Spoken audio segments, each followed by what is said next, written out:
For today's project, you'll need double-sided Velcro, planks from Lowe's, and scissors. We're going to turn this boring white wall into something great. I'll show you how to create a shiplap wall for less than $100. The plan is to cut down the double-sided Velcro strips to the size of our shiplap planks, and then we're going to cut it down even further to maximize our strip count. I suggest placing 3 small strips on the larger planks, one being on the ends of each and in the middle of your shiplap plank.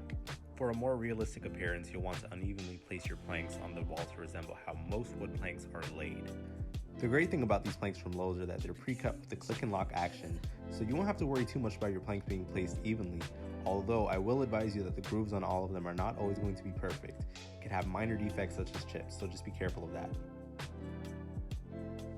I suggest grabbing a Sharpie pen marker to find your cutting points for your uneven breaks in the wood. This will save you a great deal of time and effort.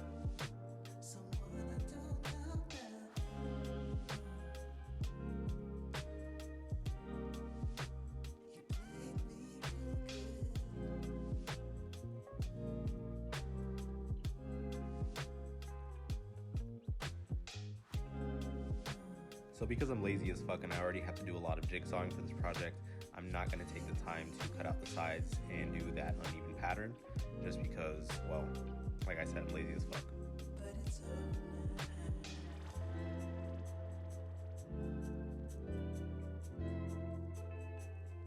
The wood planks will have natural markings on them, so you can scout out which pieces you want to use during your project and where you want to place them.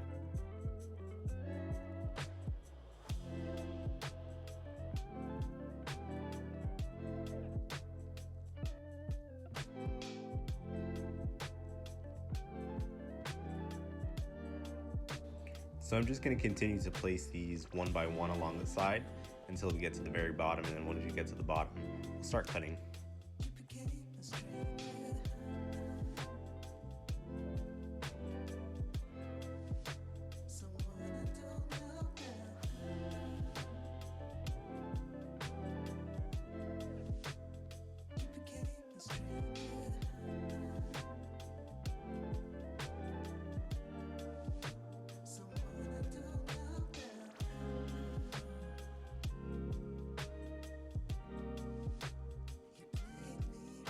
Not sponsored, but someday.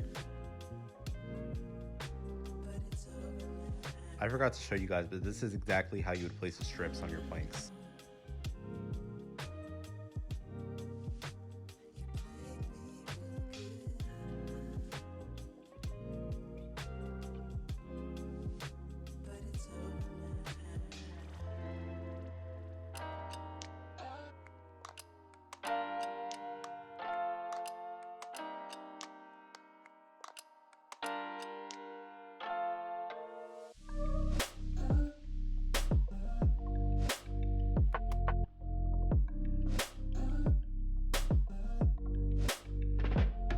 Now it's time to start jigsawing. If you don't own one of these, then you can always go to Harbor Freight. If that's near you, that's always a good option. They're pretty cheap and the quality is also pretty good as well. So now let's get into this and let's pray that I don't bleed to death by cutting off my fingers. This is my first time jigsawing. I am by no means a professional.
Just remember that if you're not careful, you could cause slight damage or major damage to your walls. If you're renting like me, your best option is to take the time and do the measurements. Do not follow me by any means. creating damage to your walls does put you at risk for losing your deposit, so just be careful. Once again, you can just completely avoid this. This is just out of pure laziness.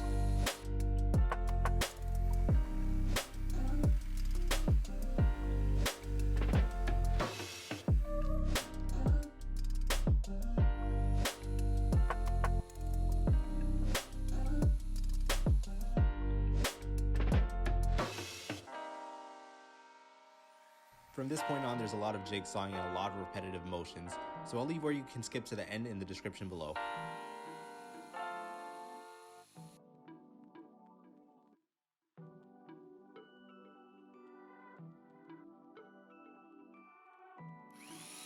As you can see, the double-sided Velcro did create a small defect on the wall.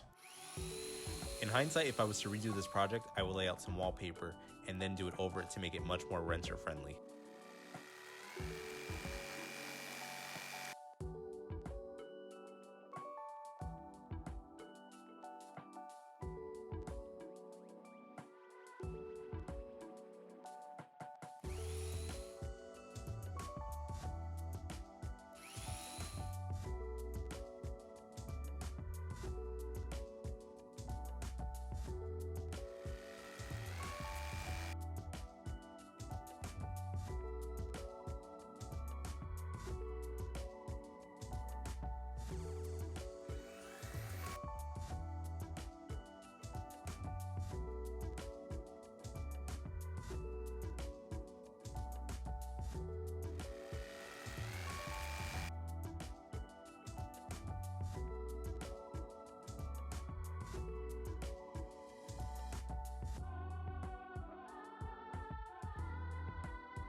Earlier in this video, I used a pen marker to mark out my lines for cutting, so that way when I came back to this part, I'd easily know what to cut and where to place it. For the top part of the wall nearest to the ceiling, I had to go back and use a jigsaw to cut it down to size in order to fit.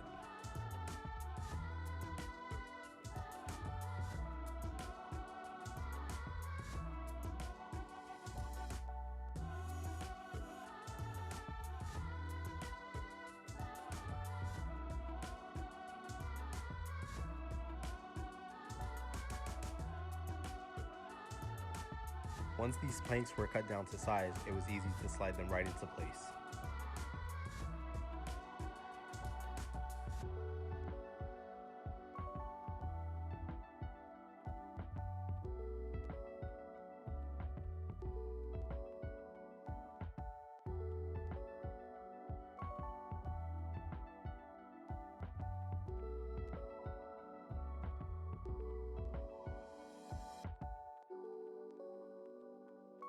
I'm going to cut off the excess for the last time with my jigsaw to finish this project. Look out for my next video where I complete this project. Be sure to subscribe, comment, and smash that like button for new content.